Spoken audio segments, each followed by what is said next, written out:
Hello दोस्तों, एक बार फिर हमारा आकाशा मैथ क्लासेस यूट्यूब चैनल में आपका स्वागत है। जिससे कि हम पीछे भी देख चुके हैं कि कल जो हमने वीडियो डाली थी वो साधारण ब्याज पर थी। ठीक इसी प्रकार एक नया टॉपिक लेकर आए हैं।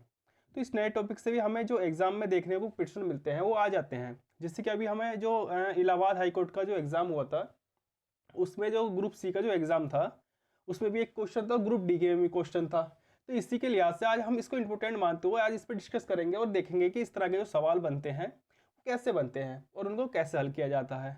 सबसे पहले हम ये जानने का प्रयास करते हैं ये जो होता है बहुभुज क्या होता है। सबसे पहले हम ये जानते हैं ये जो बहुभुज होता है ये क्या होता है। मान लीजिए कोई एक समबाहु त्रिभुज होता है। पहले तो हम एक त्रिभुज जानते हैं, त्रिभुज त्रिभुज माना कोई त्रिभुज है। त्रिभुज का मतलब होता है कि जिसकी तीन भुजाएं होती हैं, ए बी सी। एक भुजा ये हो गई, एक ये हो गई, एक ये हो गई, इसकी तीन भुजा हो गई। लेकिन त्रिभुज कई प्रकार का, एक समबाहु त्रिभुज होता है, एक विषमबाहु त्रिभुज होता है। लेकिन हम यहाँ समबाहु त्रिभुज की बात करते हैं। समबाहु त्रिभुज में क्या होता है जिससे कि समबाहु त्रिभुज में क्या होता है जिससे कि सम बाहु त्रिभुज। समबाहु त्रिभुज में क्या होता है, सम यानी कि समान, बाहु यानी कि भुजा, त्रिभुज यानी कि त्रिभुज। तो इसमें क्या होता है कि एक समबाहु त्रिभुज होता है जिससे ये ए बी सी, इसको नाम दे दिया जाता है ए बी सी। लेकिन इसकी जो भुजा होती है ना ए सी, वो भी ए होगी, और बी सी जो होगी वो भी ए होगी, और ए बी जो होगी वो भी ए होगी। इसलिए हम कहते हैं, इसी लिहाज से कहा जाता है कि जो सम यानी कि समान भुजाएं वाली जो आकृति होती है वो एक समबाहु त्रिभुज कहलाती है। लेकिन इसकी प्रॉपर्टी होती है कि इसका जो इनर एंगल होता है इसको हम अंत कोण कहते हैं। इसका जो अंत कोण होता है प्रत्येक का समान होता है, इक्वल, थीटा थीटा। तो हम ये जानने का प्रयास करते हैं कि ये जो इनर एंगल होता है, जो आंतरिक कोण होते हैं, इनका टोटल योग कितना होता है वो भी इसी चैप्टर में बताया जाता है कि किस तरह से उसको ज्ञात किया जाता है। और एक तो ये हो गया। ठीक इसी प्रकार एक आकृति और लेते हैं हम, दूसरी आकृति हम लेते हैं, दूसरी आकृति लेते हैं वर्ग की। वर्ग की, इस वर्ग की क्या होता है, ये वर्ग होता है। ये इसको नाम दिया जाता है ए बी सी डी, इसको हमने नाम दे दिया। जब हम इसको नाम देते हैं ए बी सी तो हम कहते हैं कि ये जो ए से बी तक जो दूरी होती है ए होती है, बी से सी ए से डी ए, और डी से सी ए। तो इस प्रकार हमें जो आकृति मिलती है वो वर्ग मिलता है। वर्ग ये कहता है कि इसकी चारों भुजाएं होती हैं बराबर होती हैं। जैसे कि आपने देख रखा होगा कि ए बराबर ए बी, देख रहा होगा ए बी ए है, और बी सी भी ए है, और ए डी भी ए है, और डी सी भी ए है, तो एक बराबर हो गए। लेकिन इसमें जो क्वेश्चन बनता है वो आपका यहाँ से बनता है। ये जो वर्ग होता है उसके जो विकर्ण होते हैं, विकर्ण विकर्ण होते हैं उसके कितने, दो। लेकिन अगर ज़्यादा बड़ी आकृति आपको दे दी जाए तो फिर आप उसके विकर्ण कैसे फाइंड करोगे, ये भी इस चैप्टर में हमें बताया जाता है कि उसके विकर्ण कैसे फाइंड करने होते हैं। ठीक इसी प्रकार हम पहला नियम लिखते हैं आज का।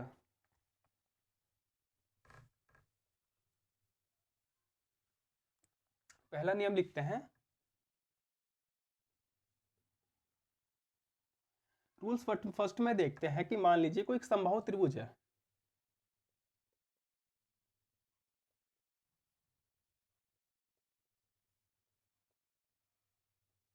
समबाहु त्रिभुज हो गया ये, इसकी एक आकृति बना लेते हैं।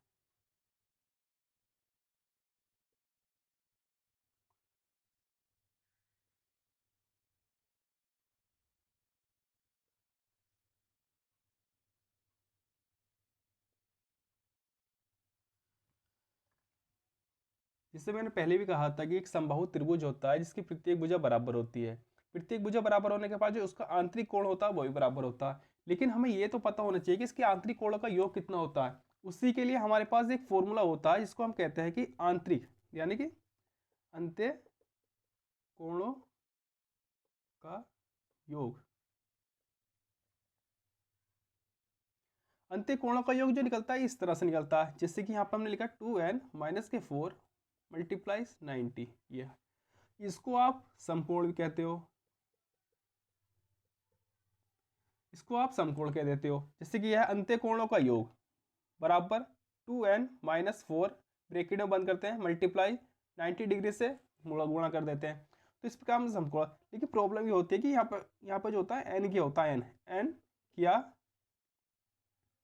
या हम ये कह सकते हैं ये जो एन होता है ये क्या होता है और इसको कैसे फाइंड किया जाता है, ये हमारा क्वेश्चन हो जाता है। लेकिन हमें एन ही देखना होता है कि हमें एन पता कहाँ से चलेगा कि एन क्या होता है। इसके लिए हम देखते हैं कि इसके लिए हम क्या देखते हैं, मान लीजिए कोई एक आकृति थी, इस आकृति में जो है भुजाओं की संख्या, भुजाओं की संख्या कितनी दे रखी है, 3। इस आकृति में जो आपको भुजाओं की संख्या दे रखी है वो 3 दे रखी है। ठीक इसी के आधार पर जो एन होता है वो 3 होता है, यानी कि एन को ये हम कह सकते हैं कि इस ब्रैकेट में हम यहाँ कह सकते हैं एन बराबर 3, यानी कि भुजाओं की जो संख्या होती है वो एन बराबर 3 होती है, जैसे कि एन बराबर 3। अब इस सवाल को हल यहाँ से किया जाता है, ठीक है ना। अब आंतरिक कोणों का योग चाहिए, आपको योग चाहिए, फॉर्मूला था 2n माइनस के 4 मल्टीप्लाइज 90। तो इसी के हिसाब से हम आगे बढ़ाते हुए 2 मल्टीप्लाई 3 माइनस के 4 गुणा 90, ये हो गया। 3 दूनी 6 माइनस ये 3 दूनी 6 में 4 गए 2 बचता है, 90 आ जाता है, 9 दूनी 18, 180 डिग्री। वो कहता है कि आपके जो इनर एंगल का योग है, यानी कि थीटा प्लस थीटा कितना है, 180 डिग्री, ये आपका योग निकल जाता है। लेकिन आप यहाँ से एक एंगल भी निकाल सकते हो, जैसे कि 3 थीटा आ जाते हैं, यहाँ पे कितना आ जाता है 180 डिग्री। इस 3 थीटा को आप 3 छंग 18, एक थीटा कितना आता है 60 डिग्री। तो हमने पहले भी कहा था कि जो एक थीटे की डिग्री वो आता है, वैल्यू जो आती है मान, वो वास्तव में 60 डिग्री आता है, जिससे कि हमने यहाँ पर देखा था 60 डिग्री, 60 डिग्री हो जाता है। तो एक रूल्स तो हमारा यहाँ पर कंप्लीट हो जाता है, लेकिन हमें दूसरा रूल्स भी इसको देखना पड़ता है। देखते हैं अगला रूल्स कैसे होता है इसका।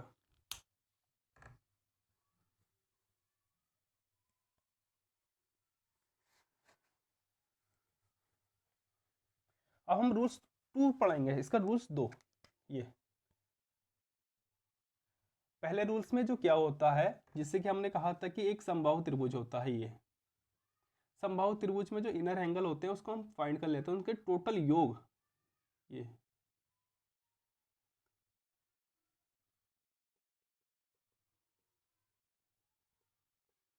समबाहु त्रिभुज होता है, उसके एंगल का योग फाइंड कर लेते हैं। इसका एंगल का योग आया था 180, ये आ गया।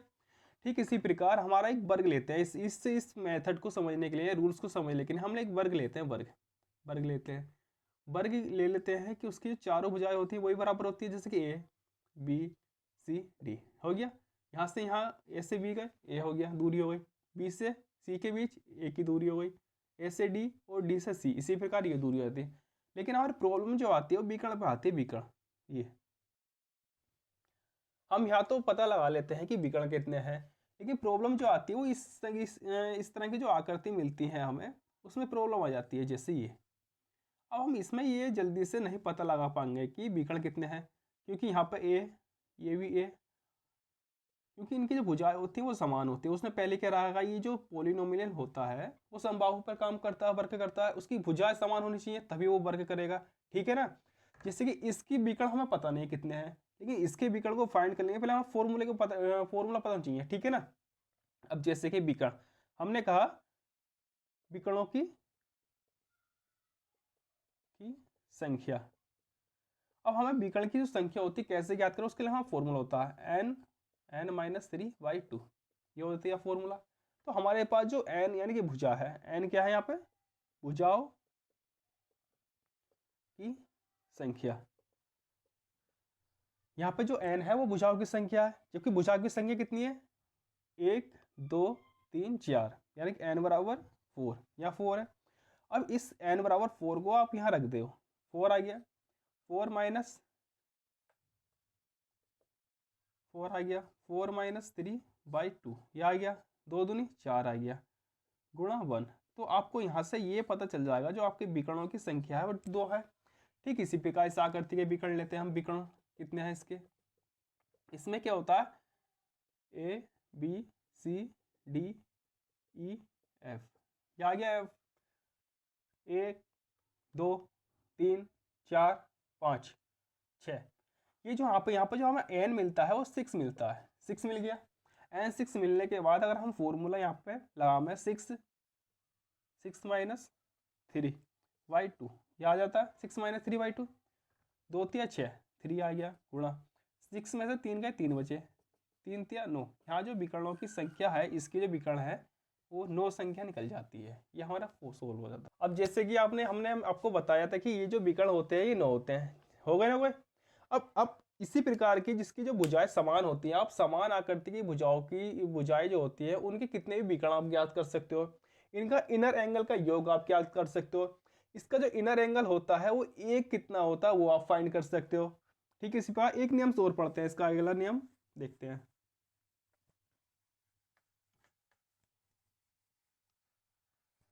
अगले नियम में हम क्या पढ़ते हैं, मान लीजिए कोई रेखा है, ये इसको होता है ए बी, ठीक है ना। इसको हमने यहाँ से पॉइंट ले लिया ओ, हमने क्या करा, ये रेखा को पॉइंट ले लिया हमने, यहाँ पे एक रेखा आगे बढ़ाया और इसको हमने माना सी मान लिया बिंदु। तो हमने क्या कहा, एक तो हमारा ये हो गया, ठीक है ना एंगल, एक एंगल हमारा ये हो गया। लेकिन हम इसी रेखा को ए और बी कहें और हम कहें ये पॉइंट ओ है, तो इसी प्रकार हमने ये एंगल लिया तो ये 180 डिग्री होता है, ये आता है। ठीक इसी प्रकार हमने इसको अल्फा माना और इसको बीटा माना। इसको हम एक्सटीरियर एंगल कहते हैं, ई से लिखते हैं। इसको हम कहते हैं इंटीरियर एंगल, आई से लिखते हैं। तो इस प्रकार हमारा जो होता है एक नियम जो होता है, इस नियम को नियम 3 होता है कि अंत्यकोण प्लस बाह्य कोण, अंत्यकोण प्लस बाह्य कोण कितना हो जाता है, 180 डिग्री आ जाता है। अंत्यकोण एक बाह्य कोण हो जाता है 180 डिग्री। लेकिन एक फॉर्मूला और होता है, उसमें क्या कहा जाता है कि जो, ये आपको समझ में आ गया होगा, लेकिन एक नियम और होता है। अगला नियम पढ़ते हैं हम, नियम 4, RULE 4। नियम 4 में क्या होता है, ये जो एंगल, ये जो आकृति होती है, जिससे कि माना ये आकृति हो गई, ये जो इसके बाह्य कोण होते हैं ना, बाह्य कोण, प्रत्येक बाह्य कोण, आप प्रत्येक बाह्य कोण निकालने का जो मेथड होता है वो 360 डिग्री अपॉन में n होता है। मैंने आपको पहले बताया जो n होता है वो भुजाओं की संख्या होती है, यानी कि भुजाओं की संख्या, यहाँ भुजाओं की संख्या हो जाती है। और आपकी जो फॉर्मूले थे ये कंप्लीट हो जाते हैं। अब एक नया सवाल लेते हैं।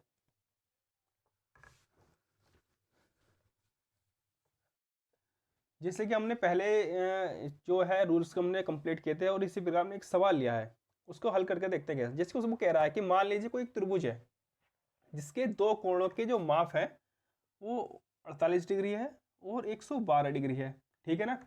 वो तीसरे कोण, यानी तीसरे कोण का माप ज्ञात करने कह रहा है, यानी कि वो थीटा ज्ञात करने कह रहा है हमसे, थीटा फाइंड करने।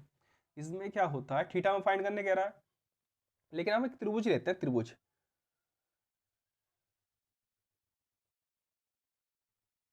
यह हम एक त्रिभुज ले लेते हैं। हमने जब त्रिभुज लेते हैं, मान लीजिए जो हमारा एक एंगल था वो 48 डिग्री था, यह आ गया। दूसरा एंगल 112 डिग्री था, तीसरा एंगल थीटा है, ठीक है ना। तो हम क्या करते हैं, जैसे कि 48 प्लस 112 प्लस थीटा। लेकिन हमें ये तो नहीं पता कि यहाँ पे इसका योग कितना आएगा, ये भी तो पता होना चाहिए ना हमें। कि जैसे कि हमें पैसे तो पता है कि इसका जो योग आता है वो 180 आ गया, लेकिन हम फॉर्मूले के बेस पे जो है इसको फाइंड करना चाहते हैं कि इसको जो ज्ञात करते हैं कैसे करते हैं। जैसे कि अंत कोणों का योग, अंत कोणों का योग आ गया। इसका एक फॉर्मूला लगाते हैं, 2n-4 मल्टीप्लाइज 90, यह आ जाता है ना। तो हमने क्या पता, एक भुजा, दो भुजा, तीन, यहाँ जो n की वैल्यू आती है वो 3 आती है, हम इस 3 में यहाँ रख देते हैं।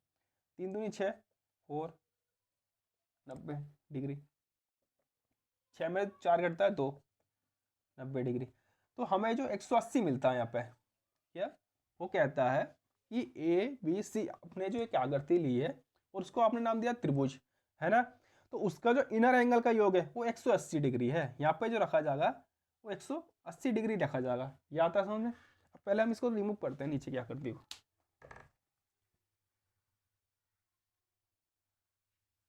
180 डिग्री आया। अब इसका एडिशन होगा, जिससे कि 8 और 2 10 का 0 हाथ से लगाए, 4 5 और 1 6 1 160 आ गया प्लस थीटा 180 ये आ गया। इस 160 को इधर लेके जाएंगे, 180 डिग्री माइनस 160 डिग्री बचा 20 डिग्री, और हमारा यही आंसर हो जाएगा। हमारा जो थीटा था वो 20 डिग्री आंसर हो जाएगा ये। माना हमने माना कि एक नया सवाल लेते हैं, जिससे कि एक समबाहु पंचभुज दे रखा है।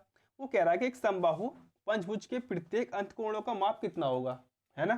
जिससे कि उसने दे रखा है कितना होगा, तो हमारे पास एक फॉर्मूला था। जैसे कि हमने कहा था कि अंत इनर एंगल यानी अंत कोण का योग, जो अंत कोणों का योग होता है, अंतर कोणों का योग होता है 2n माइनस के 4 मल्टीप्लाइज 90 डिग्री।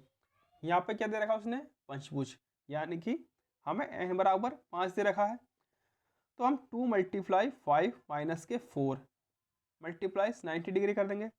5 दूनी 10 माइनस के 4 मल्टीप्लाइज 90 डिग्री हो गया, ठीक है ना। तो हमें यहाँ से जो आया 6 मल्टीप्लाई 90 डिग्री आया, तो 6 नम 54, यानी कि जो हमारे अंत्य कोणों का टोटल योग आता है वो तो आता है 540 आता है। लेकिन वो क्या पूछ रहा है कि प्रत्येक अंत्य कोण, यानी कि प्रत्येक अंत्य कोण का मतलब होता है वो खाली थीटा हमसे पूछ रहा है, और थीटा की केवल एक वैल्यू पूछ रहा है। ये तो योग आ गया। अब योग में क्या करते हैं, जैसे कि उसने 5 दे रखा था, ठीक है ना। हम या तो इसको हमने यहाँ से बनाया था इसको ये, तो हम 5 से मल्टीप्लाई करने के लिए हमें एक एंगल मिलता है। जब हम 5 से मल्टीप्लाई करते हैं तो हमें एक एंगल मिलता है, जिससे कि 6 गुणा 5 ही कम 5 आ गया, ये बच्चे 40 हो गया, 5 अट्टे 40 ये आता ना। तो 8 6 48 का 8 हाथ से लगे 4 हो गया, 4 कम 6 कम 6 4 10, ये 108 आ जाता है। एक एंगल जो आता है आपका वो 108 आता है। जिससे कि मैं आपको सरल भाषा में समझाने का प्रयास करता हूँ, ये ABC ये आता है ना। तो हम कोई कहता है कि यहाँ पर जो n दे रखा है वो 3 दे रखा है, ठीक है। तो हमने इसका एंगल लिया, एंगलों का योग क्या, 2n माइनस के 4 मल्टीप्लाइज 90 डिग्री, ठीक है। तो 3 रखा, 3 दूनी 6 हो गया, फिर आ गया 2 गुणा 90 डिग्री आ गया, ये आ गया 180। मल्टीप्लाई करने के बाद 180 आ गया। लेकिन 180 तो हमारी इसका योग आया ना, जैसे कि एल्फा माना, बीटा माना और गामा माना, एल्फा बीटा गामा 180 डिग्री आता है ना ये। लेकिन वो पूछ तो एक की वैल्यू रिया है। अगर ये आपका समबाहु है, समबाहु है, तो पूछ रहा कि एक की वैल्यू क्या होगी। एक की वैल्यू तो कैसे फाइंड होती है, कितनी है, कितनी भुजाएं यहाँ पे n बराबर 3, तो 3 यहाँ रखेंगे, 3 छंग 18 क्या आता है एक की वैल्यू। जैसे कि हमने 60 प्लस 60 प्लस 60 कितना आ जाता है 180 डिग्री। ठीक इसी प्रकार हमने इसको हल किया। लेकिन इसका एक मेथड और होता है हल करने का, वो भी देखते हैं हम साथ साथ।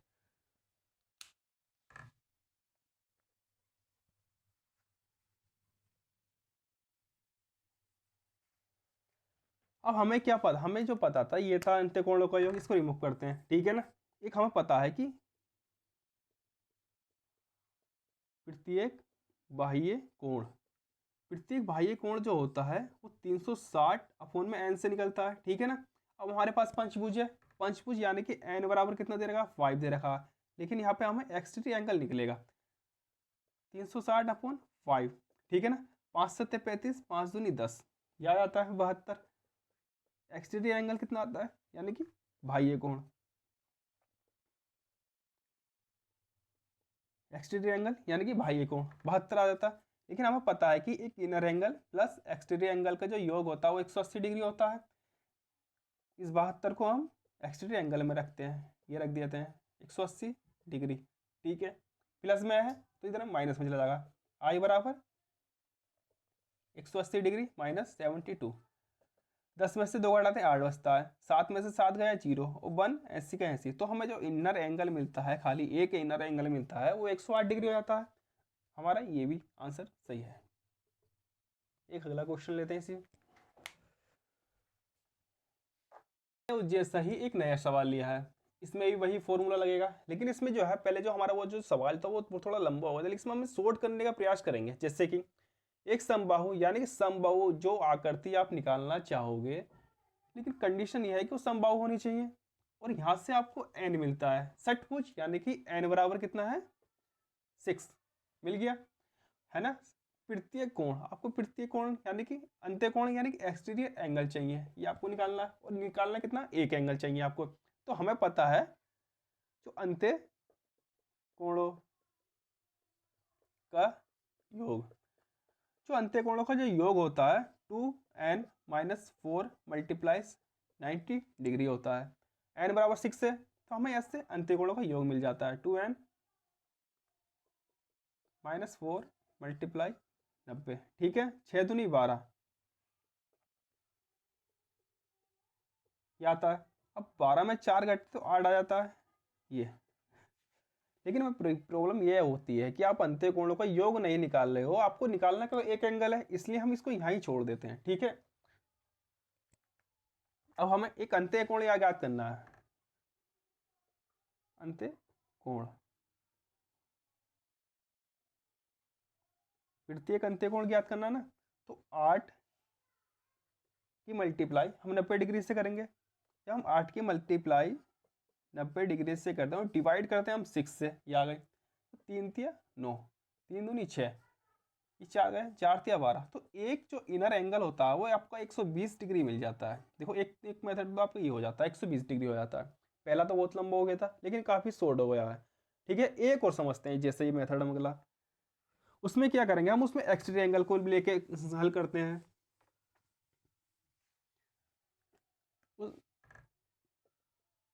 उसमें क्या करते हैं हम, एक्सटीरियर एंगल को हम कहते हैं कि प्रत्येक बाह्य कोण, ठीक है ना, इसको एक्सटीरियर एंगल कहते हैं।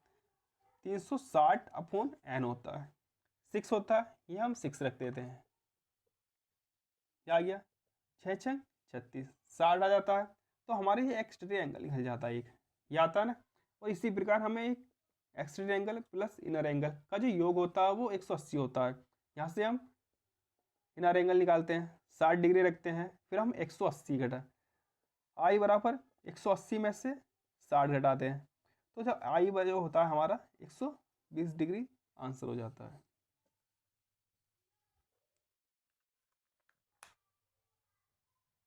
हो गया।